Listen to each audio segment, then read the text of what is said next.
رسول اللہ صلی اللہ علیہ وآلہ وسلم ارشاد فرماتے ہیں، جو عورت اپنے شوہر کے گھر کے کوئی کام انجام دے اور اس کا ہدف اہل خانہ کے امور کی اصلاح و درستگی ہو تو خداوند متعال اس عورت پر نظر رحمت فرماتا ہے، اور جس پر خداوند نظر رحمت کرے وہ ہرگز عذاب نہیں کیا جائے گا۔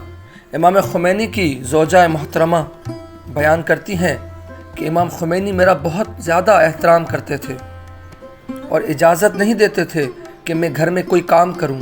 ہمیشہ کہتے تھے جھاڑو نہیں لگاؤ۔ اگر میں چاہتی کہ یہ حوض کے کنارے بچی کا اسکارف دھو دوں تو وہ آتے اور کہتے اٹھو، تمہیں ہرگز نہیں دھونا چاہیے۔ ان کی غیر موجودگی میں کمرے کو جھاڑو لگاتی اور بچوں کے کپڑے دھوتی تھی۔ ایک سال جب ہم امام زادہ قاسم گئے، ہمیشہ ہمارے گھر کام کرنے والی ہمارے ساتھ نہیں تھی۔ بچے بڑے ہو گئے تھے اور لڑکیوں کی شادی ہو گئی تھی۔ دوپہر کے کھانے کے بعد میں حوض کے کنارے برتن دھونے کے لیے چلی گئی۔ جیسے ہی امام خمینی نے دیکھا کہ میں برتن دھو رہی ہوں، فریدہ کو جو ہمارے ساتھ ہی رہتی تھی فرمایا، فریدہ جلدی جاؤ، بیگم برتن دھو رہی ہیں۔ فریدہ فوراً دوڑ کر آئیں اور برتن میرے ہاتھ سے لے کر دھو ڈالے۔